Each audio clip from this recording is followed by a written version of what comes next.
اعوذ باللہ السمیع العلیم من الشیطان الرجیم بسم اللہ الرحمن الرحیم۔ سب سے پہلے میرے تمام دیکھنے والوں کو السلام علیکم ورحمۃ اللہ وبرکاتہ۔ ادارہ سراج منیر پاکستان کے زیر اہتمام قائم شدہ مدرسۃ القرآن کی حفظ کلاس کی آج تیسرا لیسن ہے، تیسرا لیکچر ہے۔ انشاءاللہ العزیز میری یہ کوشش رہے گی کہ آپ کو بالتفصیل ساری باتیں جو ہیں وہ میں سمجھا سکوں۔ دعا کریے کہ میرا یہ مشن اللہ کریم اپنی بارگاہ میں قبول و منظور فرمائے۔ ناظرین اکرام، سب سے پہلے یہ بات میں آپ کے گوش گزار کرنا چاہوں گا، یہ میں ضروری سمجھتا ہوں اس کی وضاحت، کیونکہ بہت سارے لوگوں کے ذہن میں شاید اس بات کا اشکال ہو یا ابہام ہو کہ وہ سوچ رہے ہوں کہ اب حفظ کلاس کے بچوں کے لیے پہلا سبق جو ہے وہ مخارج سے شروع ہوگا، کیا ان کا سمجھنا آسان ہوگا؟ کیا بچوں کے لیے یہ سیکھنا آسان رہے گا؟ جبکہ عام طور پر مدارس کے اندر جو قانون بن چکا ہوا ہے، رواج بن چکا ہوا ہے کہ حفظ والوں کو بھی قاعدے سے شروع کیا جاتا ہے، جبکہ میرا ماننا ایسا نہیں ہے۔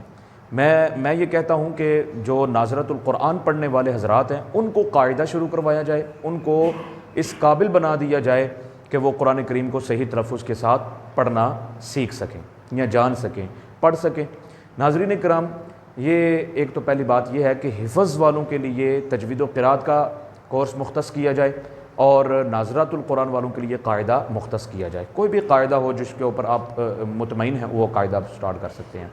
تو ناظرین کرام، یہ وضاحت کرنی میری یہ ذمہ داری تھی، میں ضروری سمجھتا ہوں بچوں کو، کیونکہ قرات سکھانی ہوتی ہے، اور جب حفظ والا بچہ ہوتا ہے اس کو قاعدہ پڑھائیں گے تو پھر تجوید و قرات کے لیے بھی اس کو ٹائم چاہیے، لہجات سیکھنے کے لیے بھی اس کو ٹائم چاہیے، پھر جو ہے وہ قرات میں جو روایات ہیں وہ بھی سیکھنے کے لیے ٹائم چاہیے۔ بہت وسیع ایک قسم کا یہ علم ہے، تو اس کو سیکھنے کے لیے تو پھر کافی ٹائم درکار رہے گا۔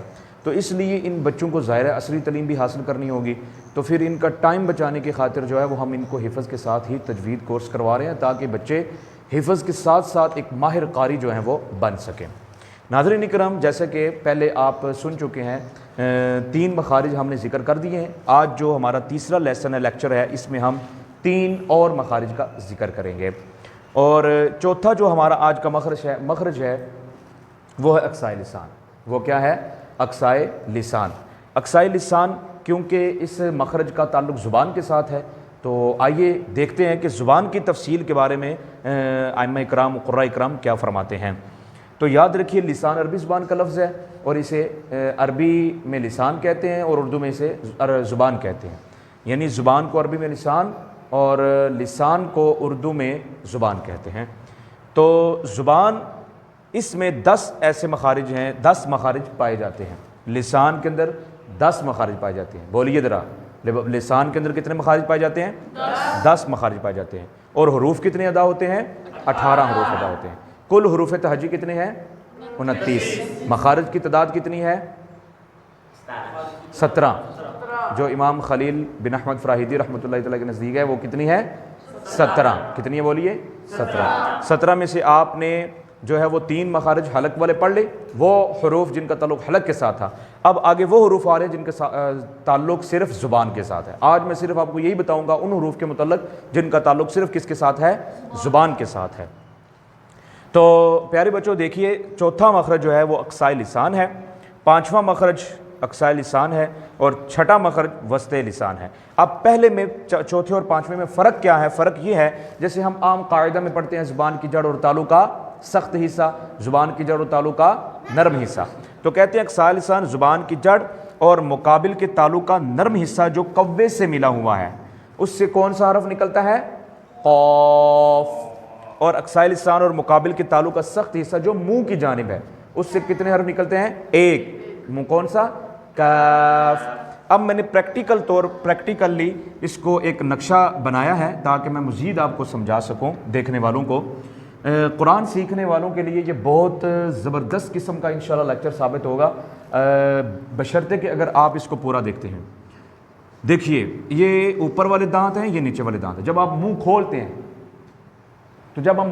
ہیں تو یہ نچلے دانت کا نقشہ، اوپر دانت، یہ نچلے والے دانت ہیں، یہ اوپر والے منہ، یہ منہ کھلا ہوا ہے، سمجھیے کہ یہ کیا ہے؟ منہ کھلا ہوا ہے۔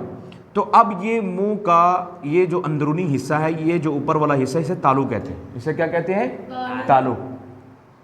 یہ جو چیز ہے اسے تالو کہتے ہیں، اور یہ جو لٹکا ہوا ہے یہ گوت کا ایک ٹکڑا، یہ اسے کوا کہتے ہیں، اسے کیا کہتے ہیں؟ کوا۔ اور یہ جو ہے یہ حصہ زبان کا ہے، یہ کیا ہے؟ حصہ زبان ہے، یہ زبان ہے، ٹھیک ہے۔ تو ناظرین کرام دیکھیے، یہ منہ کی جانب والا تالو کا حصہ ہے، یہ سخت ہے، اس سے کاف، بریک کاف نکلے گا۔ اور یہ جو تالو حلق کی جانب جو حلق کی جانب جو تالو کا حصہ ہے، نرم حصہ، اس سے قاف نکلے گا، اس سے کیا نکلے گا؟ قاف۔ سخت حصے سے کاف اور نرم حصے سے قاف۔ اور یہ جو نیچے کوا ہے اسے لحاد کہتے ہیں، اسے کیا کہتے ہیں؟ لحاد، کوا، ٹھیک ہے۔ اس لیے ان حروف کو حروف لحاتیہ اور حروف لہویہ بھی کہتے ہیں۔ یہ دونوں مترادف لفظ ہیں، الفاظ ہیں، لہویہ اور لحاتیہ، یعنی ان قاف کاف کے مخرج کو حروف لہویہ بھی کہہ سکتے ہیں اور حروف لحاتیہ بھی کہہ سکتے ہیں۔ آگے چھٹا مخرج ہے وسط لسان۔ وسط لسان کا معنی کیا ہے بولیے؟ زبان کا درمیان۔ یہ ڈیفینیشنز ہیں۔ لسان کے درج ذیل حصے میں نے بیان کیے ہیں، لکھے ہیں۔ لسان کے درج ذیل حصے، درج ذیل حصوں کو ہم نے دیکھا ہے جو 8 بنتے ہیں، اور اصل لسان آپ نے بس معنی بتاتے چلے جانا ہے۔ اصل لسان کا معنی کیا ہے؟ اقصائے حافہ لسان کا معنی کیا ہے؟ ادنائے حافہ لسان، زبان کا وہ بغلی کنارہ جو حلق جو منہ کی طرف ہے۔ یہ جو برابر کا نشان ہے اس لیے کہ سیم وہی عبارت نیچے ہے، زبان کا وہ بغلی کنارہ جو منہ کی طرف ہے۔ ایک بغلی کنارہ جو حلق کی طرف ہے، ایک بغلی کنارہ جو منہ کی طرف ہے۔ جو منہ کی طرف ہے اس سے بریک کاف، جو حلق کی طرف ہے اس سے موٹا قاف نکلے گا۔ وسط لسان، بطن لسان، طرف لسان، رأس لسان، ظہر لسان، زبان کی پشت، زبان کی پشت۔ تو اب یہ وسط لسان ہے۔ وسط لسان کا معنی کیا ہے؟ زبان کا درمیان، اس کے مقابل کا تالو۔ جیسے ہم قاعدے میں پڑھتے ہیں زبان کے درمیان اور تالو کے درمیان، زبان کا درمیان اور یہ دیکھیں یہ تالو ہے اور یہ زبان ہے۔ اب تالو کا درمیان یہ ہے اور زبان کا اور تالو کا یہ درمیان ہے۔ زبان اور تالو کا یہ کیا ہے؟ بولیے ادھر دیکھیں، زبان کا یہ درمیان والا حصہ ہے، تالو کا یہ درمیان والا حصہ ہے۔ تو ان دونوں کے درمیان والے حصے سے کتنے حروف نکلیں گے؟ 3۔ کون کون سے؟ جیم، شین، یا، جیم، شین، یا، یہ 3 حروف کیا غیر مدہ جیم، شین یا غیر مدہ ادا ہوتے ہیں۔ تو ناظرین کرام، آج کا جو لیکچر تھا ان مخارج کا تھا، ان حروف کا تھا جن کا خاص اور خالص تعلق جو ہے وہ زبان کے ساتھ ہے۔ کس کے ساتھ ہے؟ زبان اور تالو کے ساتھ ہے۔ سمجھ آ گئی ہے؟ کیونکہ آگے بھی میں نے اوپر وضاحت کی کہ 10 مخارج اس سے ادا ہوتے ہیں۔ لسان سے کتنے مخارج نکلتے ہیں؟ 10۔ ان میں سے وہ حروف کتنے نکلتے ہیں؟ 18۔ اس میں 10 مخارج پائے جاتے ہیں لسان میں، اور حروف کتنے ادا ہوتے ہیں؟ 18 حروف ادا ہوتے ہیں، جن میں سے آپ نے آج 5 حروف پڑھے ہیں۔ لسان میں مخارج کتنے ہیں؟ 10۔ حروف کتنے نکلتے ہیں؟ ان میں سے 5 آپ نے کیا کر لیے ہیں؟ پڑھ لیے ہیں، جن کا خالص زبان کے ساتھ تعلق ہے۔ اور آگے وہ کچھ حروف ہیں، 18 میں سے 5 نکالے تو باقی کتنے رہ گئے؟ 13۔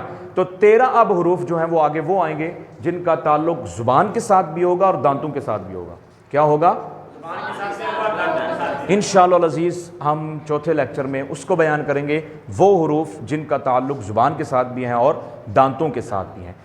الحمدللہ آج جو ہے وہ آپ کے 6 مخارج کمپلیٹ ہو گئے ہیں، اور پہلا مخرج اقصائے حلق، دوسرا مخرج وسط حلق، اور تیسرا مخرج ادنائے حلق، اور چوتھا مخرج اقصائے لسان، پانچواں مخرج اقصائے لسان اور مقابل کے تالو کا سخت حصہ، اور چھٹا مخرج وسط لسان اور وسط تالو۔ ٹھیک ہے، یہ 6 مخرج آپ نے پڑھ لیے ہیں۔ ٹوٹل 11 حروف کے مخارج 6 جو ہیں وہ آپ نے جو ہے وہ لیکچرز میں سماعت کر لیے ہیں۔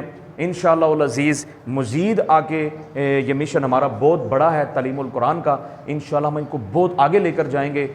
کوشش یہ رہے گی کہ دنیا کے کونے کونے تک قرآن کی ایسی تعلیم جاری ہو جائے کہ ہر چھوٹے سے بڑے تک آدمی جو ہے وہ قرآن کا ایسا زبردست قاری ہو، اور قرآن کے قاری کے متعلق جو بشارتیں آئی ہیں حدیث مبارکہ میں، الحمدللہ ثم الحمدللہ، دل چاہتا ہے کہ سب اس کے کیا بن جائیں، مصداق بن جائے۔ اللہ کریم ہمیں عمل کی توفیق عطا فرمائے۔ وآخر دعوانا الحمدللہ رب العالمین۔ السلام علیکم ورحمۃ اللہ وبرکاتہ۔